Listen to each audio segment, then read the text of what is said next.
to Mohammad Al-Maleki. Perfect. Is that good? Al-Maleki? From Grand Park High School. 17 years old, you're the co-president there. Strong commitment to social justice. The social justice meeting apparently will be right after this. We have a lot of people with that connection. And I really do think that would be a great way to connect from the high school perspectives around the social justice issue. Because of being raised, served as head of the school's social justice, because of being raised in a country that did not recognize or promote human rights. Which country was that? Iran. From Iran, okay. Social justice initiatives, one of the things, like Iran is such in the news now, that learning from someone from Iran that has connections back to Iran, I think would be, do you get a lot of questions about that? Oh yeah, definitely, especially with all this stuff going on right now. Yeah. Social justice initiatives include planning Dignitas, HIV/AIDS fundraiser, Kiva loans, giving loans to women in third world countries, to start small businesses, and Child Soldiers Committee, amongst a number of other different activities. You're executive member of the Manitoba Young Liberals and hopes to promote social justice and an inclusive government in Canada.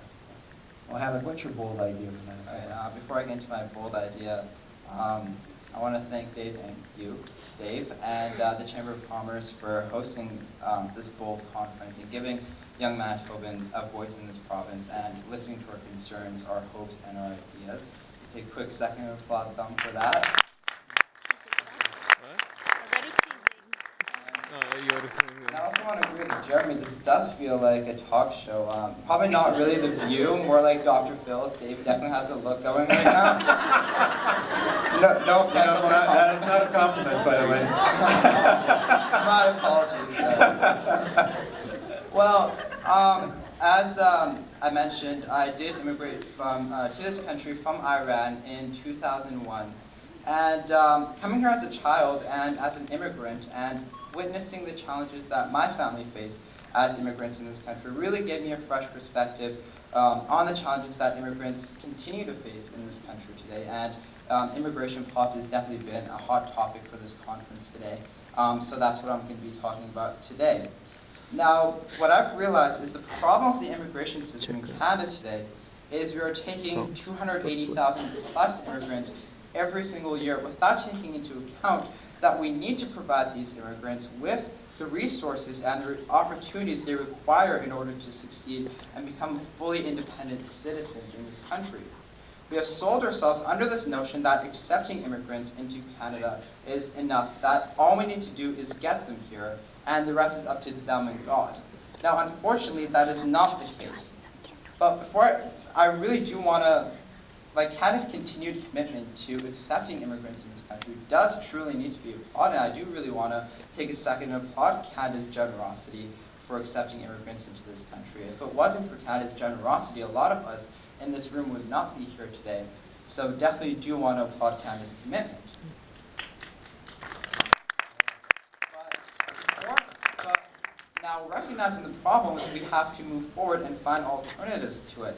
Now, I've had the privilege to volunteer at the Global Welcome Center, which works with newcomers and immigrants in this province.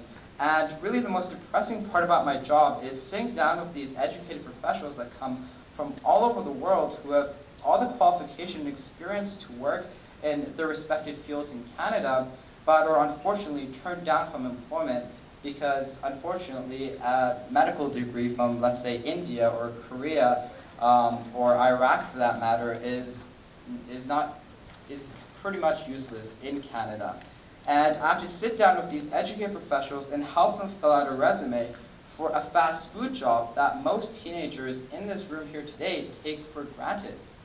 And that's a sad reality that many immigrants here today have had to shamefully compromise their degrees for a mop in a bucket, and that just simply isn't right.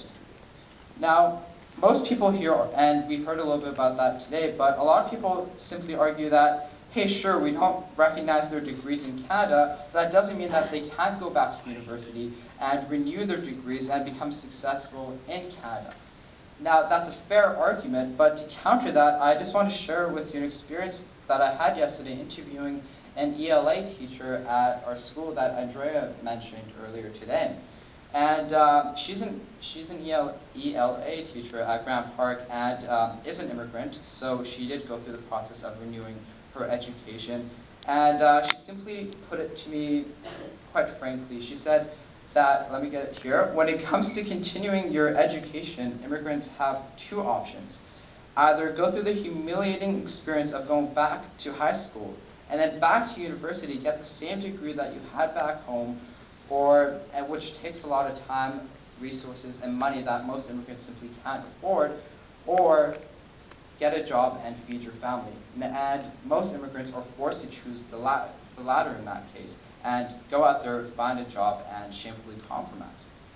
Now, that's sad, but I personally think that Canada has a responsibility and a duty to these immigrants that we take on every year. We have the responsibility to give them the equal opportunities and help them become independent citizens. We also have the responsibility to give them the resources to become competitive in today's economy. We cannot simply neglect the immigrants we take on every single year and allow immigrants to continue shamefully compromising in this country. Recognizing the problems of the immigration system is definitely the first step to resolving this issue. However, now we need a leader. And I personally believe that Manitoba has the potential to become a leader in immigration rights. We have the potential to be the first province to tap into the potential of these hopeful immigrants and give them the resources and the hope that they need to become successful in this country and help them continue their education and find employment in this country. And thank you very much. Great. Well, let's give them and that is an issue. I'm glad you brought up that issue because we focused a lot on English as a second language and English training skills to address some of the settlement issues. But the lack of recognition of certain credentials across a number of different professions is a huge issue. Is it your sense that things are getting better or worse in that regard? Because there's been a lot of focus on it. There's been some programs that have looked at some gap training to do an assessment of where the gaps are and just train them in the gaps to bring them up to full recognition. Is it your sense that we're getting better at that? That's a fantastic question. I think in terms of educating the immigrants, in terms of teaching them English, we're investing more in that, and we've seen that through the different organizations that are focusing on that, like the Global Center. One of them are the ones that I'm working on with right now. We are definitely taking the initiative to enable immigrants in this country to learn the language, but unfortunately in terms of getting their credentials and helping them renew their degrees, it's in fact getting harder and harder every single year because of the competitiveness in this country. And we should be working more with that. So in terms of that, no, we are not getting better and making it more challenging for these immigrants. Okay. And that is an issue that's not just about government. There's a lot of governing bodies within the business community that also are the ones that regulate the credentials, that need to look at how they can properly assess credentials coming in from certain countries. So thanks for bringing that up. I appreciate that idea. Now we're going to move on to Rebecca Koonsman. Is that correct? Grade 12, Fort Richmond Collegiate.